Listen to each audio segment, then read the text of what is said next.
I'm Norman, 68 years old. I built an electronics company from scratch, dedicating 40 years to make it worth millions. My son Thomas took over when I retired after Margaret passed. Yesterday he stood in our family living room and said those words that still echo in my mind. "You're a burden. I sold Dad's company. Good luck paying rent." I just smiled and replied, "All right, good luck." What happened next changed everything. If you're watching this, please let me know where you're tuning in from and hit the subscribe and like buttons. We have quite a journey ahead, and trust me, you'll want to see how this ends. The American dream. That's what I lived. I started Norman Electronics in 1975 with just $20,000 borrowed from my father. Back then, circuit boards were becoming the future, and I had a vision that others couldn't see. Working 18-hour days in a tiny warehouse in Chicago, I built the foundation of what would become a $100 million company. Margaret was with me from day one. We met at Northwestern University, where I studied electrical engineering, and she majored in business.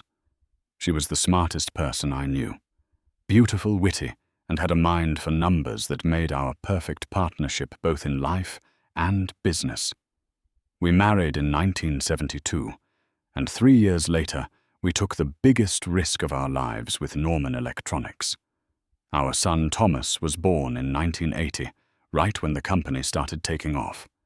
I remember holding him in the office, showing him circuit boards, telling him someday, all of this will be yours. Abigail came 5 years later, completing our family. Those were the golden years, building the business while raising our children. By 1995, Norman Electronics had become a major supplier for computer manufacturers. We specialized in high-performance microprocessors and memory components that gave us a competitive edge. Our patented cooling system for processing units put us on the map. We expanded to 3 manufacturing facilities across the Midwest and employed over 500 people. The company was more than just a business. It was our family legacy. Every summer we'd take a week off and go to our cabin in Michigan. Even there, I'd sketch new designs while Thomas and Abigail swam in the lake. Margaret would joke that I couldn't turn off my brain even on vacation. She was right. Margaret was the heart of our family. When she was diagnosed with stage 4 ovarian cancer in 2018, it felt like the world stopped. For 2 years, we fought together, trying every treatment available. I stepped back from daily operations to be with her. Thomas, who had been working as our chief operations officer for 10 years by then, took on more responsibilities. When Margaret passed in 2020, something in me changed. The drive wasn't the same. The company that had been my passion for decades suddenly felt like a burden without her beside me. Thomas was 40 years old, capable and experienced. He had an MBA from Wharton and had worked in every department of Norman Electronics. It seemed like the right time to pass the torch. "Dad, you've done enough. Let me carry the weight now," Thomas said at Margaret's funeral. I believed him. I trusted him. 3 months later, I officially retired and named Thomas as CEO, though I retained majority ownership with 51% of the shares. I wanted to ensure the company stayed true to its foundations. The transition seemed smooth at first. Thomas introduced new management systems, expanded our market to Europe, and increased revenue by 15% in the first year. I was proud watching from the sidelines, occasionally visiting the office to say hello to long-time employees who had become like family. I settled into retirement in our family home, a Victorian-style mansion in Evanston that Margaret and I had restored over decades. It was too big for just me, but every corner held memories of our life together. I converted Margaret's studio into a workshop where I still tinkered with electronics more as a hobby now. Thomas and his wife Jessica would come for Sunday dinners, along with Abigail. Jessica was a former model turned interior designer with expensive taste and ambitious plans. She always spoke about the places they would travel to and the social circles they deserved to be in. I noticed how she would look around our home with calculating eyes as if appraising its value. Around 18 months into Thomas's leadership, I began noticing subtle changes. He stopped asking for my advice on major decisions. Board meeting invitations became less frequent until they stopped altogether. "Just routine matters, Dad. No need to bore you with the details," he'd say when I asked. The vibrant, innovative culture I had built was shifting. Employees I'd known for decades started leaving. New faces appeared, most of them friends or connections of Thomas and Jessica. The family atmosphere was replaced with a cold corporate environment I barely recognized. Still, I trusted my son. This was his time to lead, his chance to put his stamp on the company. Perhaps this was simply the next evolution of Norman Electronics, and I was just too old school to appreciate it. That's what I told myself anyway. I didn't want to be that founder who couldn't let go. Little did I know that beneath the surface something far more troubling was brewing. The company I had built with my own hands, the legacy I had planned to leave for generations, was about to be dismantled by my own flesh and blood. The first real warning came from Abigail. She had stayed with the company as our lead product developer, inheriting my knack for innovation. One evening, she came to the house looking troubled, her usual confident demeanor replaced with nervous energy. "Dad, something's not right at the office," she said, as we sat in the kitchen. "Thomas has been having meetings with people from GlobeTech. They're locked-door sessions, and no one's allowed to know what they're discussing." GlobeTech was one of our biggest competitors, a corporate giant known for acquiring smaller companies, stripping their assets and discarding what remained. They had tried to buy us out 3 times during my tenure. I had always refused. "Maybe it's just a partnership deal," I suggested, not wanting to jump to conclusions. Abigail shook her head.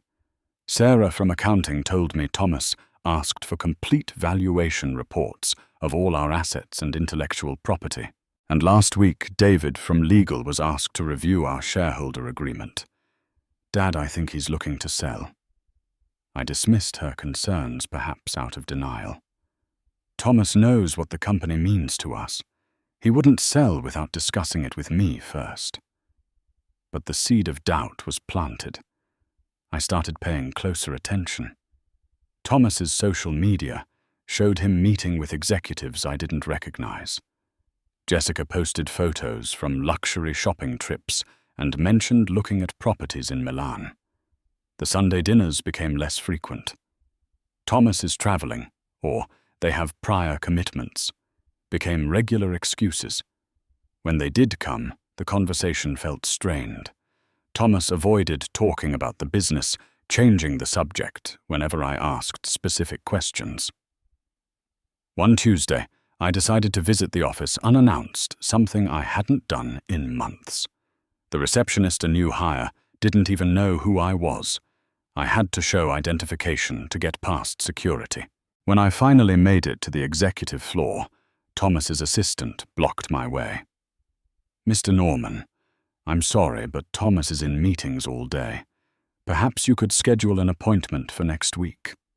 She spoke as if I were any ordinary visitor, not the founder and majority shareholder. I insisted on waiting. 3 hours later, Thomas finally emerged from his office, looking annoyed to see me. "Dad, you should have called first," he said, glancing at his watch. "I've got another meeting in 10 minutes. I thought I'd surprise you. Maybe we could grab lunch talk about how things are going," I suggested. "Things are fine. Business is good. Look, can we do this another time?" His phone buzzed, and he checked it immediately, clearly, eager for an excuse to end our conversation. As he turned to go back to his office, I noticed a document on his assistant's desk with the Globe Tech logo. I couldn't see the details, but the words "acquisition proposal" were visible at the top. That night, I received a call from Frank Johnson, our chief financial officer, who had been with the company for 25 years. He had been a close friend and had even been best man at my wedding. "Norman, I've been let go," he said, his voice heavy with disbelief. "Thomas said the company is moving in a new direction and needs fresh financial leadership. He fired you without consulting me." I was stunned. Frank was not just an employee, he was practically family. He said it came from the board, but we both know that's not true. "Norman, something's happening." Several other long-timers got the same treatment today. Over the next few weeks, more calls came. Linda from HR, Robert from product development, Michael from international sales, all loyal employees with decades of service, all suddenly terminated. During a rare family dinner, I tried to broach the subject. "Thomas, I'm hearing concerning things about staff changes. Frank Johnson called me." "Frank should not have called you," Thomas interrupted sharply. "Dad, with all due respect, you're retired. These are executive decisions that don't concern you anymore." Jessica rolled her eyes. "Honestly, Norman, you need to find some hobbies. All this worrying about the business can't be good for your health at your age." "At my age?" I echoed, surprised by her tone. "Well, you are pushing 70, she said with a dismissive wave. "Shouldn't you be enjoying retirement instead of questioning Thomas's business decisions?" Abigail jumped in. "That's completely out of line, Jessica. Dad built this company and he still owns controlling interest." "On paper, perhaps," Jessica muttered. Thomas shot his wife a warning look before turning to me with a practiced smile. "Dad, trust me. Everything is being handled. The changes are necessary for growth. You taught me that sometimes you have to make tough decisions for the greater good." Later that evening, as they were leaving, I overheard Jessica whisper to Thomas, "How much longer do we have to keep up these dinners? It's becoming such a burden." "Not much longer," Thomas replied. "Once the deal closes, everything changes." The word burden stuck with me all night. Had I become just that to my own son? And what deal was he referring to? The pieces were starting to form a troubling picture, one I wasn't ready to accept. The final confirmation came when I went to my home office and found that my access to the company's financial systems had been revoked. For 45 years, I had checked those numbers daily, even after retirement. Now suddenly I was locked out. I called Abigail immediately. "Do you still have access to the financial servers?" "Yes," she said. "What do you need?" "Everything. Recent board minutes, financial reports, communications with outside entities, especially Globe Tech." 2 days later, Abigail brought a flash drive to the house. "Dad, it's worse than we thought. Thomas is in final negotiations to sell Norman Electronics to Globe Tech. The deal is set to close next month." As I looked through the documents, my heart sank. My life's work was being sold off without my knowledge or consent. And Thomas was positioning himself for a massive personal payout. The man I had raised, the son I had trusted with my legacy, was betraying everything our family had built. The documents Abigail brought me revealed the full extent of Thomas's deception. Globetech was offering $450 million for Norman Electronics. Thomas had restructured the company shares, creating a complex web of subsidiaries that essentially diluted my 51% controlling interest. I needed professional help to untangle this mess. I called Walter Griffin, my attorney for over 30 years, and a trusted friend.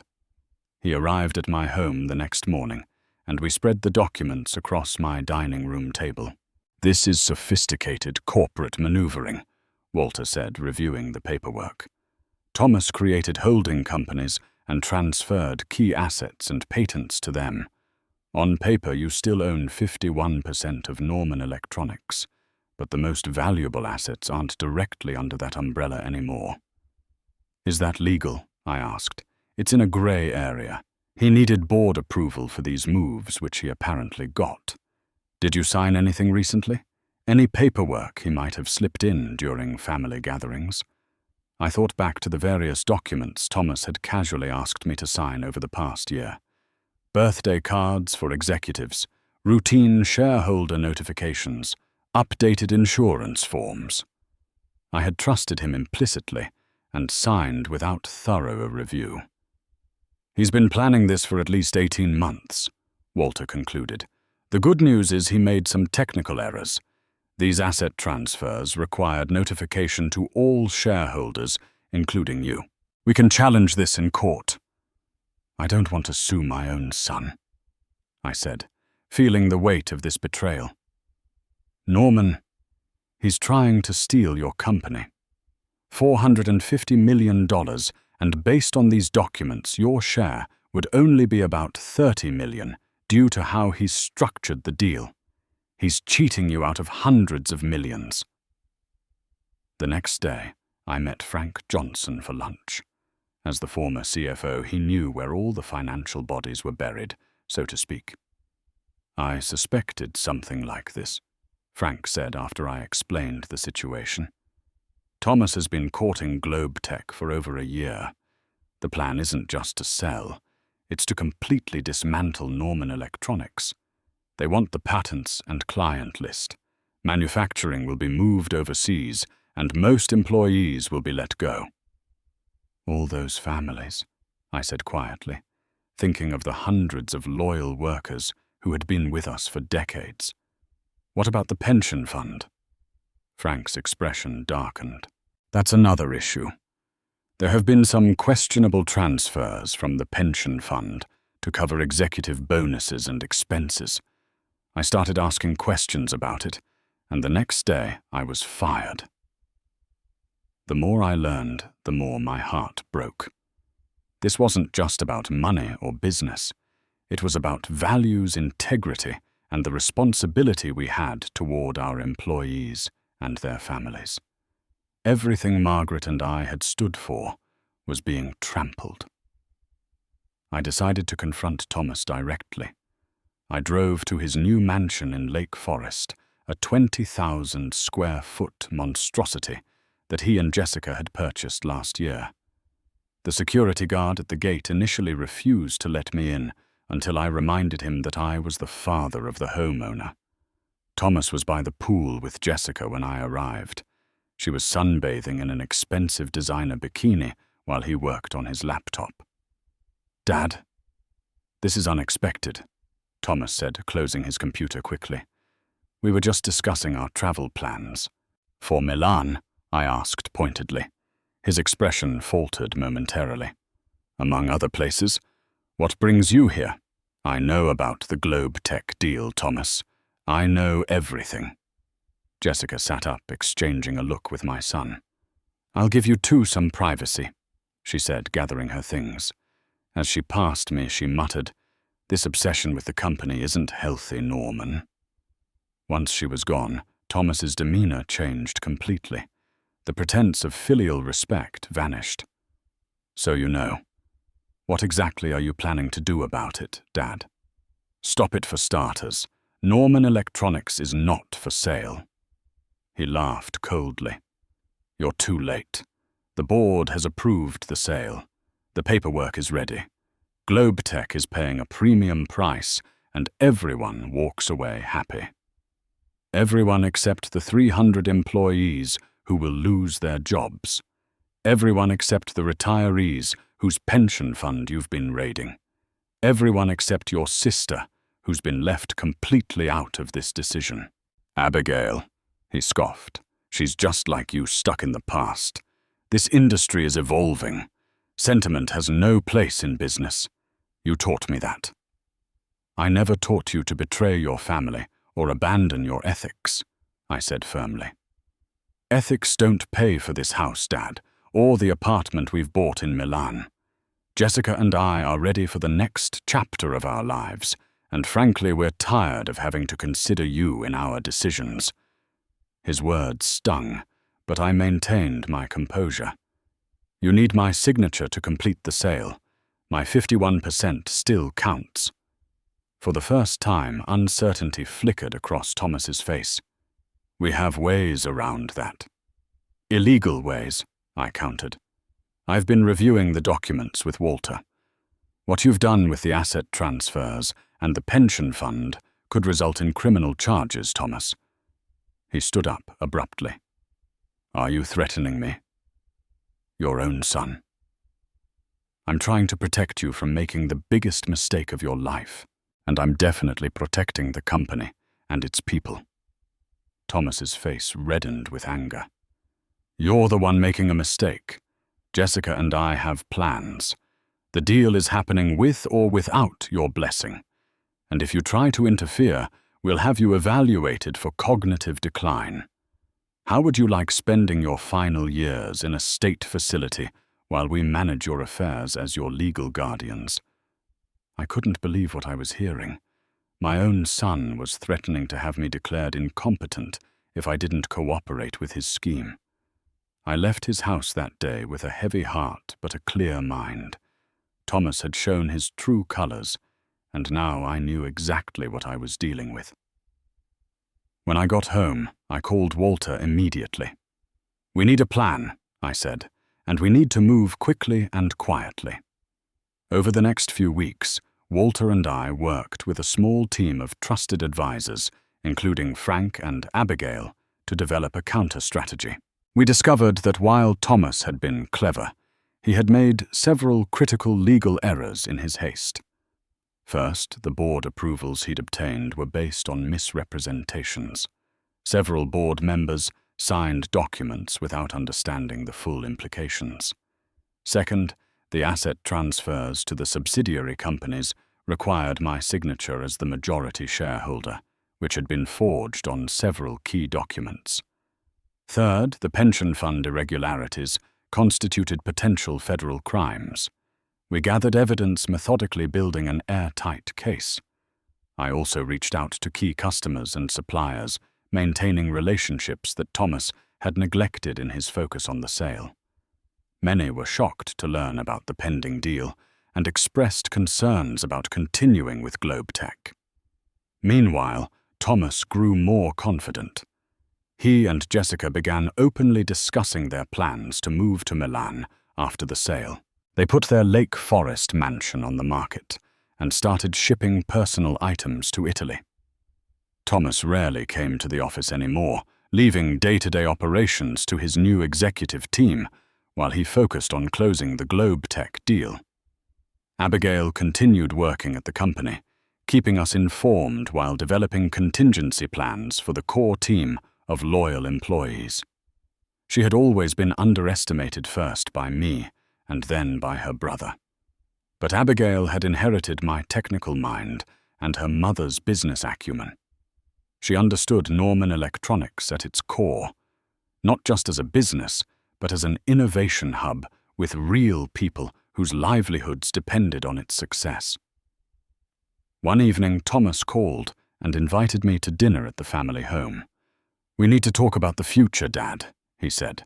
"There are some transitions we need to discuss." I agreed, knowing that the confrontation I had been preparing for was finally at hand. Before going, I called Walter and set our contingency plan in motion. "If I don't call you by 9 tonight, proceed as discussed," I instructed him. That dinner would become the turning point in our family saga, the moment when Thomas revealed the full extent of his betrayal, and I revealed that I was not the helpless old man he thought me to be. Thomas and Jessica arrived at my home 30 minutes late, deliberately keeping me waiting. They entered with the air of people who already owned the place, Jessica, running her fingers along the antique sideboard in the foyer, as if assessing its value. "We should keep this piece," she said to Thomas. "It would look perfect in the Milan apartment." I pretended not to hear as I welcomed them into the dining room, where I had prepared Margaret's lasagna recipe, a family favorite. Abigail arrived moments later, her expression tight with barely contained anger. "Let's skip the small talk," Thomas said once we were seated. "We're here to discuss important business matters." "Of course," I said calmly. "Would you like to start, or shall I?" Thomas glanced at Jessica, who gave him a slight nod. "Dad, I've made an executive decision that benefits everyone. I've sold Norman Electronics to Globe Tech for $450 million. He stated it as a fait accompli, watching my reaction closely. When I remained silent, he continued. "The deal closes next week. As part of the agreement, Jessica and I will be relocating to Milan, where I'll oversee European operations for Globe Tech for 2 years before fully retiring." "Milan," I repeated. "Quite a change from Chicago." "It's where we belong," Jessica interjected. "Among the global elite, not stuck in the Midwest managing a family business." Thomas nodded. "Which brings me to the next point. This house will need to be sold." "Sold?" Abigail exclaimed. "This is our family home." "It's an asset," Thomas countered coldly. "And as the new controlling stakeholder of the family assets, I've decided it's not practical to maintain a property of this size for just one person." I took a sip of water. "And where do you suggest I live?" Jessica laughed lightly. "There are plenty of nice retirement communities in the area, or assisted living facilities given your age." Thomas at least had the decency to look slightly uncomfortable. "What Jessica means is that at 68, you should be thinking about downsizing anyway. The proceeds from the house sale will provide you with enough to live comfortably." "And what about my share of the company sale?" I asked. Thomas shifted in his seat. "That's a bit complicated.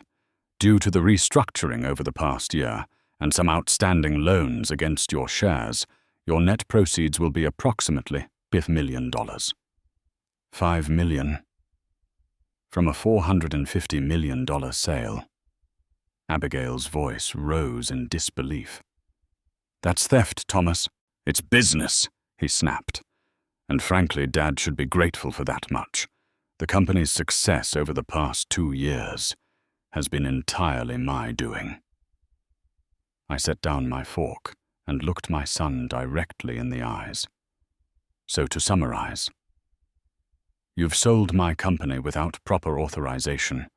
You're taking 99% of the proceeds for yourself. You're selling our family home, and you're suggesting I move to a retirement home with a fraction of what should rightfully be mine." Thomas's jaw tightened. "I don't need your authorization. The paperwork has been handled." "Forged, you mean?" Abigail interjected. "Be careful with accusations," Thomas warned his sister. I stood up slowly and walked to the window, looking out at the garden Margaret had loved so much. When I turned back, my voice was steady. "Thomas, do you remember what I taught you about chess? How the game isn't won by the person who takes the most pieces, but by the one who thinks furthest ahead." He frowned, clearly not expecting this turn in the conversation. "You've been so focused on your next move that you haven't considered mine," I continued. "Or perhaps you thought there wouldn't be one. That I'm just a burden now, an old man to be managed and discarded." Thomas's expression hardened. "This isn't a game, Dad. This is reality. The reality is you're almost 70, you have no role in the company anymore, and Jessica and I are tired of planning our lives around your sentimental attachments. You're a burden, plain and simple." The word hung in the air between us. Burden. My own son saw me as nothing more than that. "I sold Dad's company," he continued, his voice rising. "The deal is done. The papers are signed. Good luck paying rent when this house sells, because that's what's happening whether you like it or not." The dining room fell silent. Abigail looked ready to lunge across the table at her brother, but I placed a gentle hand on her shoulder. I smiled at Thomas, a calm, knowing smile that seemed to unnerve him more than anger would have. "All right, good luck," I said softly. Thomas blinked clearly, surprised by my response. "That's it. No fight, no threats to call your lawyer." "What would be the point?" I replied with a shrug. "You've made your decision. You and Jessica have your new life planned in Milan. Who am I to stand in your way?" Jessica eyed me suspiciously. "That's surprisingly reasonable of you, Norman." "At my age, you learn to accept change," I said, still smiling. "When do you leave for Milan?" Thomas seemed thrown off balance by my acquiescence. Tomorrow, actually. The corporate jet is taking us in the morning. We'll be setting up our new life there before the deal officially closes next week." "How wonderful for you both. I hope Italy treats you well." The rest of the dinner passed in awkward conversation. Thomas and Jessica kept exchanging confused glances, clearly expecting more resistance from me. When they finally left, Thomas hesitated at the door. "Dad, about what I said earlier, about you being a burden, that came out wrong. Did it?" I asked quietly. "Or was it the most honest thing you've said to me in years?" He had no answer for that. After they left, Abigail stayed behind, concerned about my apparent surrender. "Dad, tell me you're not actually giving up. Tell me there's a plan." I smiled at my daughter, a real smile this time. "Abigail, your brother may have forgotten everything I taught him about business and family, but I remember every lesson. And the most important one is this: always protect what matters most." I picked up my phone and called Walter. "They're gone. Proceed with everything as planned." Then I turned to Abigail. "Now we wait. Thomas and Jessica have a long flight to Milan tomorrow, and I suspect it will be a very educational journey for them both." The next morning, Thomas and Jessica boarded the corporate jet to Milan, blissfully unaware that their world was about to implode. They had champagne in first class, posted smug social media updates about beginning their European chapter, and arrived at their luxurious temporary apartment in central Milan by late afternoon. Meanwhile, back in Chicago, Walter and I set our plan in motion.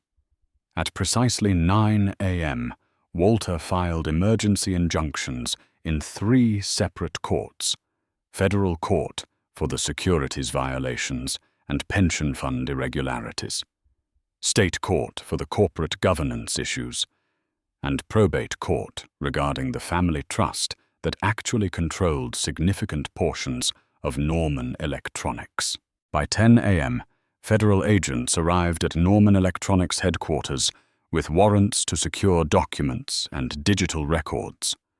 The Globetech executives who were on site for pre-acquisition meetings were caught completely off guard. By noon, trading of both Norman Electronics and Globetech stock was temporarily suspended pending investigation of material misrepresentations in the proposed acquisition. At 2 p.m., I walked into Norman Electronics headquarters for the first time in months. The security guards, who had been replaced with new faces who didn't know me, were themselves replaced that morning.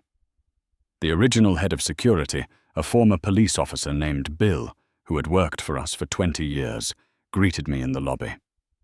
"Welcome back, Mr. Norman," he said with a broad smile. "It's good to have you home." I went directly to the boardroom, where an emergency board meeting had been convened. Walter was already there, along with Frank Johnson and several other executives who had been pushed out by Thomas, but remained shareholders. Also present were 4 stunned Globetech executives and their legal team, who were just learning that their $450 million acquisition was evaporating before their eyes.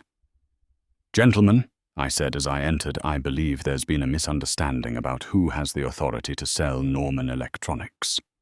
Walter handed out documents to everyone present.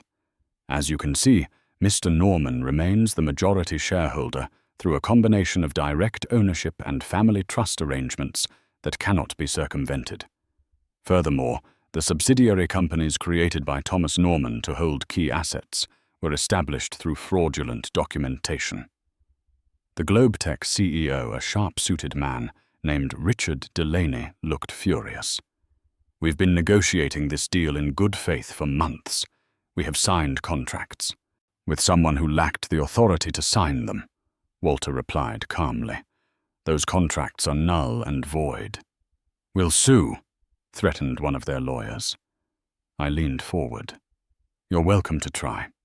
But before you do, you might want to consider the evidence we've provided to the SEC and FBI regarding Globetech's knowing participation in securities fraud.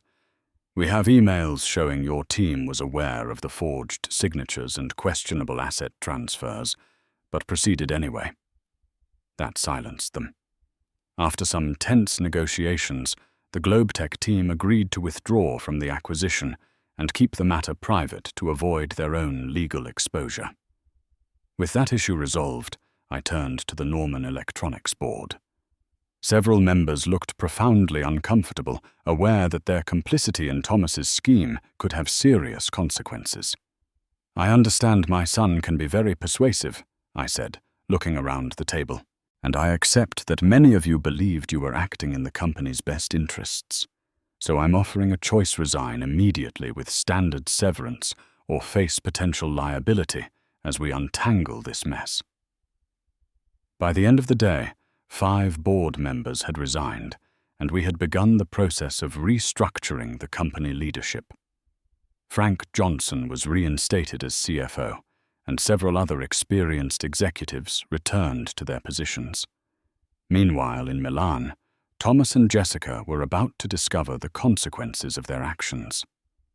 After settling into their luxury apartment, Thomas decided to check on the final details of the acquisition. When he opened his laptop and tried to access the company servers, his credentials were denied. Confused, he called his assistant, only to find her number had been disconnected. He tried the direct line to the Globetech CEO, but got voicemail. Growing concerned, he logged into his personal banking app to check on the advance payment Globetech had made as part of the acquisition agreement. The account was empty. Panic rising, he tried his other accounts. All showed 0 balances or were inaccessible. The credit cards were declined when Jessica tried to order room service. Their Italian dream was rapidly becoming a nightmare.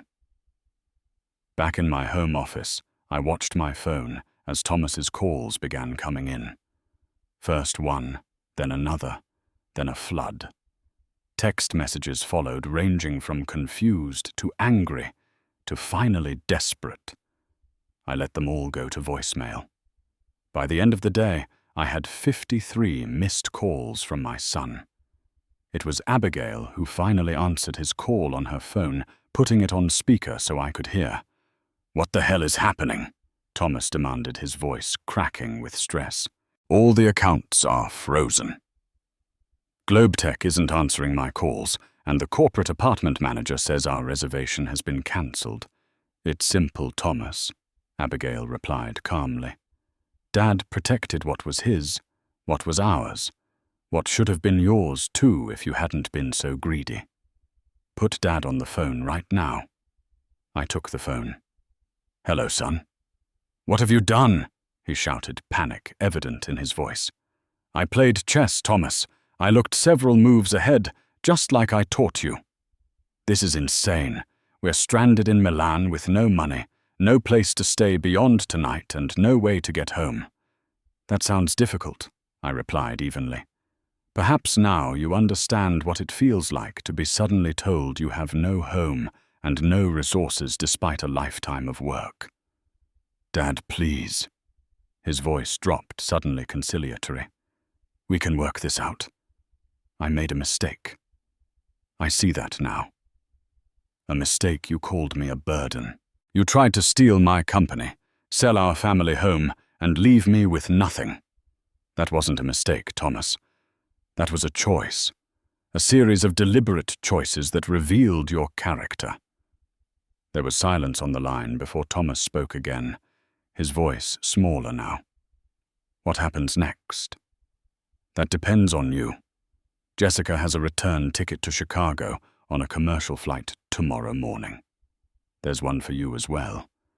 When you land, Walter will meet you with paperwork to sign renouncing all claims to Norman Electronics and returning any company assets in your possession. In exchange, we won't pursue criminal charges. And then what? I'll have nothing.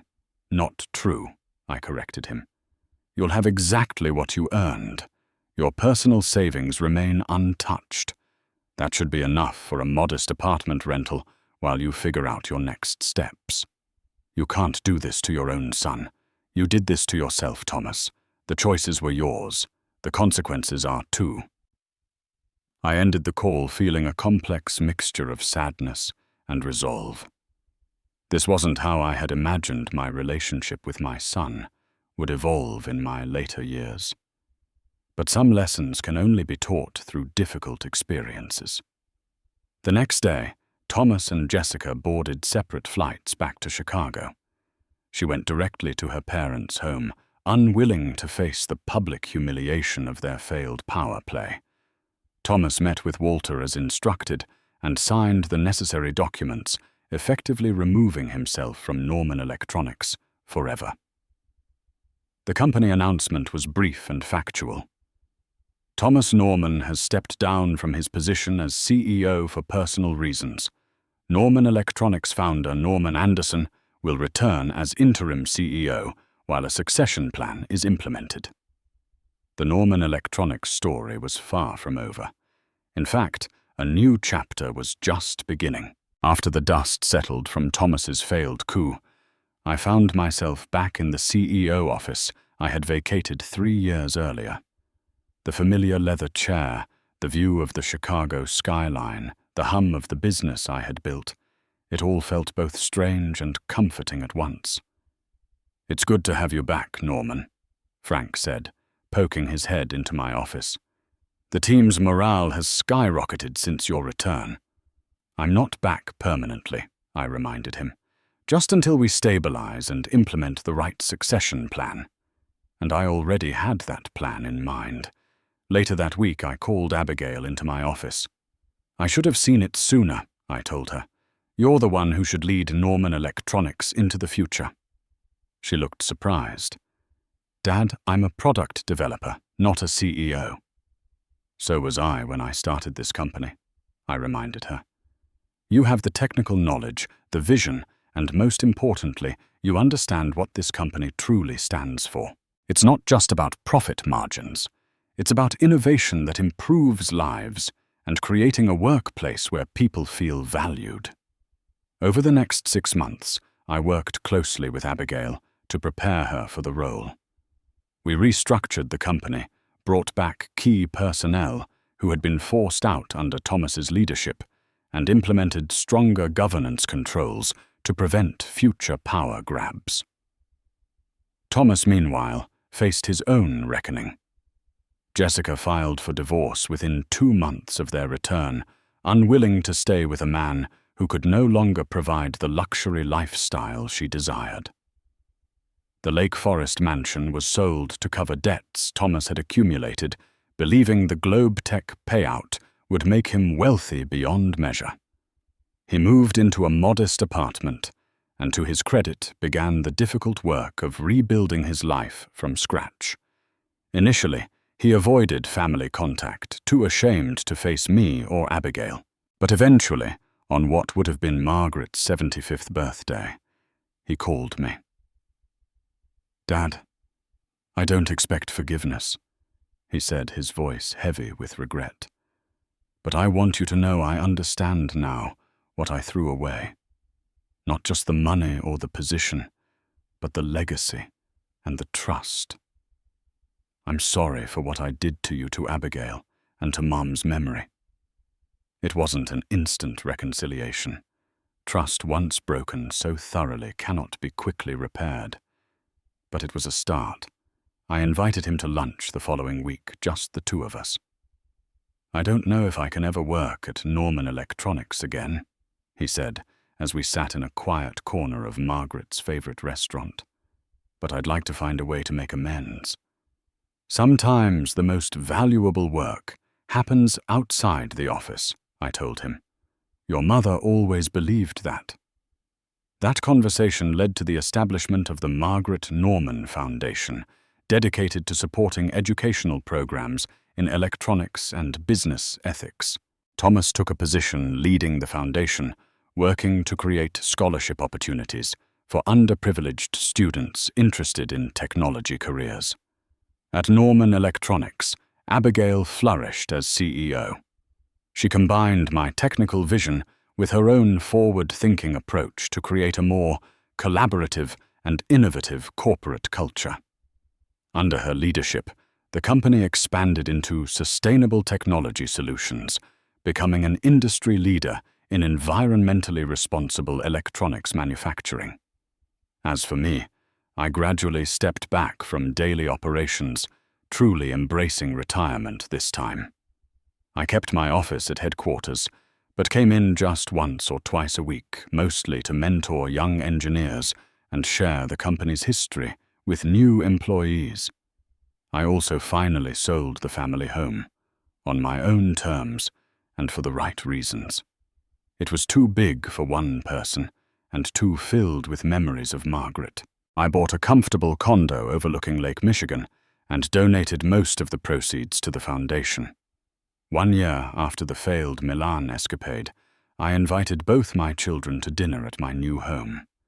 It was the first time we had all been together since that fateful night when Thomas had declared me a burden. "I've been thinking a lot about what true success means," I said as we shared a meal on my balcony overlooking the sunset on the lake. "It's not the money you accumulate or the power you wield. It's the legacy you create and the lives you touch." Thomas nodded, a humility in his expression that had been absent for many years. I learned that lesson the hard way. "The hardest lessons are often the most valuable," Abigail added, reaching out to squeeze her brother's hand. As I looked at my 2 children, one who had fallen and was slowly finding redemption, the other who had risen to challenges she never anticipated, I felt a deep sense of peace. The company Margaret and I had built would continue to thrive, guided by the values we had always cherished: integrity, innovation, and the belief that business should be a force for good in the world. The betrayal I had experienced at the hands of my own son had been painful beyond measure. But in that pain came growth and revelation. Thomas was learning the true value of family and legacy. Abigail was discovering leadership strengths she hadn't known she possessed. And I was finding that even in my late 60s life still had new chapters to unfold. That evening, as my children prepared to leave, Thomas hung back for a moment. "Dad, do you think you'll ever fully trust me again?" he asked quietly. I considered his question carefully.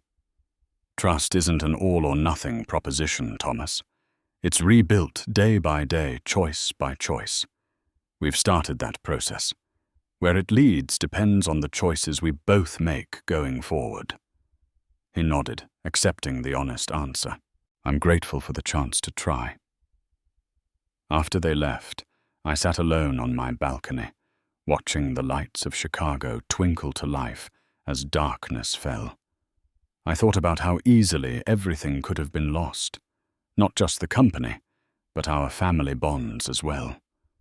The phone call from Milan, with Thomas's panic-stricken voice, had given me no pleasure. I hadn't wanted revenge. I had wanted awareness. For my son to understand the true cost of betrayal, not just in financial terms, but in human ones. It seemed that painful lesson had finally taken root. Life rarely follows the path we expect. The son I had groomed as my successor had nearly destroyed everything I built, while the daughter whose business acumen I had underestimated was now leading Norman Electronics to new heights. The company that had once felt like a burden without Margaret by my side had become a source of renewed purpose. Most importantly, the family that had fractured was slowly healing, becoming something new and perhaps eventually stronger at the broken places. Have you ever faced betrayal from someone you trusted completely? How did you respond? Did you seek revenge or find a path to potential reconciliation? Share your experiences in the comments below. And don't forget to like, subscribe, and share this story if it resonated with you. Remember, even the deepest wounds can become the foundation for new growth. Thank you for listening to my story, and may you find wisdom in your own life's unexpected turn.